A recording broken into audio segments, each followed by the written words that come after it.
Hey, what's up guys? So it's been about 2 weeks with the Asus Zenfone 2 now, and I've been using it as my daily driver since then. And according to Asus, it's probably one of the best phones that they have ever shipped out.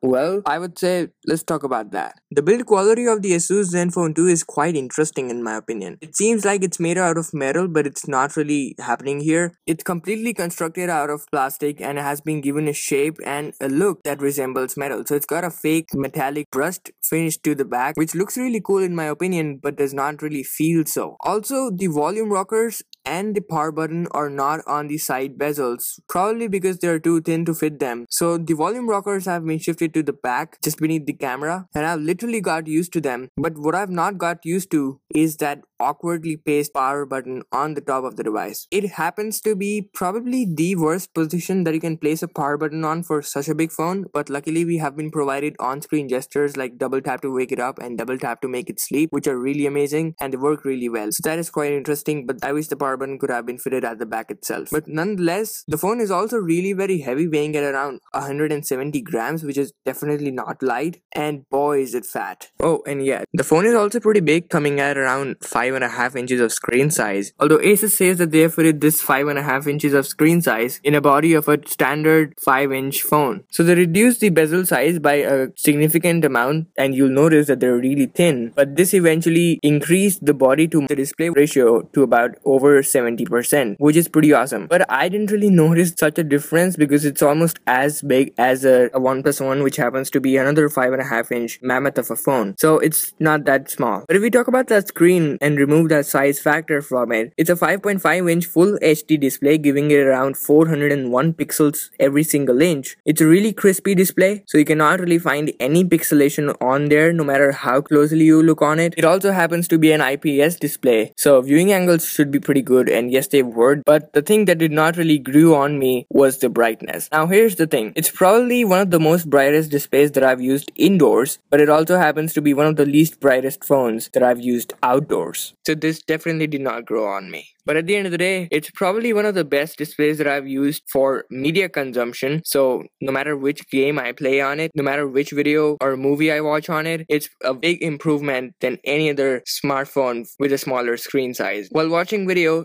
the only thing that I did not really like was the audio coming out from the speaker, situated at the back of the device. So it's definitely located at a position that I'm not a fan of. But the other thing that surprised me even more was that the actual speaker is not actually this big. It's just a tiny woofer situated at one of the corners at the back of the phone. So this really disappointed me, but I wish the speaker was at least on the bottom if not the front, so that it did not get suppressed whenever I used to lie the phone on a flat surface. So probably the only reason for the Asus Zenfone 2 to be this popular are those specifications that it bets upon. It has got a 2.3 GHz quad-core processor from Intel, so it's not from something like Snapdragon or MediaTek or anything like that, and I'm definitely not disappointed by it because Intel makes some of the best processors in the industry at the moment. But that's just not enough. This phone also has 4 GB of RAM, which makes it one of a kind at this moment. But do you even need 4 GB of RAM? I'll get to that in a minute. But since these are top of the line specifications, they literally get top of the line scores in benchmark testing apps. I don't really believe in them since they don't really speak everything about the device's performance. You've got to test it in real life. But I still tested it using Geekbench 3 only to get some extremely high single core and multi-core scores.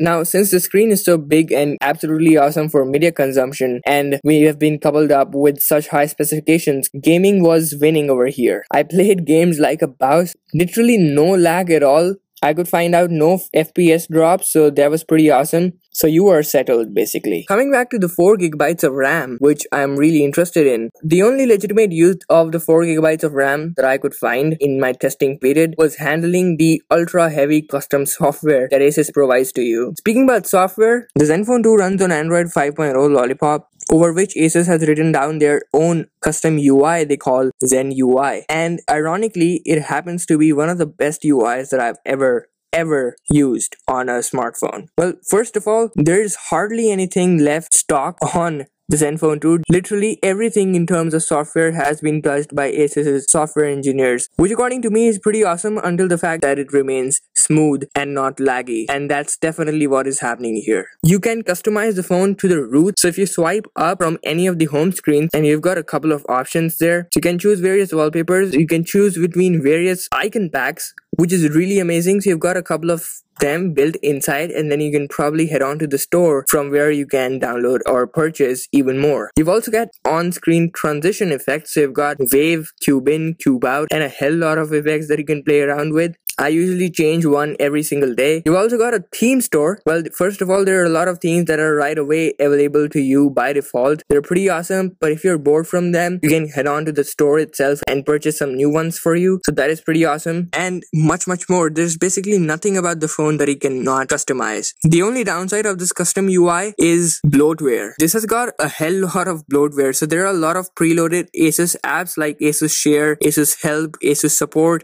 Just to sum up, one full page of my app drawer will be full of the apps given to me by Asus by default. So not a big fan of those apps, but luckily they don't hinder in the performance. You've also been given some on-screen gestures that you can play around with to get into some apps quickly. For example, you can draw a C to get into the camera, but I usually double tap the volume button to get into the same. And speaking about camera, on paper this has got a 13 megapixel camera at the back and a 5 megapixel selfie shooter at the front, both of which have got an f2.0 aperture, so it's quite a wide aperture which brings in more light, and yes, it did. Now the best things about this camera is its app. The app on the phone is absolutely awesome. We've been given loads and loads of features. So you've got a full manual mode, which I am a big fan of. So you can manually set the focus. You've got the exposure value that you can choose according to your circumstances. You can even set the ISO according to your choice till 800, and then you've also got shutter speed, which is absolutely insane, so you can get those long exposure shots that I'm a big fan of. As far as the output is concerned, the images turned out to be pretty okay. Sometimes it was quite hard to get a perfect shot, but most of the times it worked just fine. A couple of shots did turn out to be a lot of noisy and were also sometimes overexposed, but nonetheless there are also a hell lot of modes that you can play around with, like the depth of field, which I did test a lot. It kind of gives you that shallow depth of field with a blur background, but it only does that by adding more light, so it's not something very cool because shots get overexposed, but pretty okay.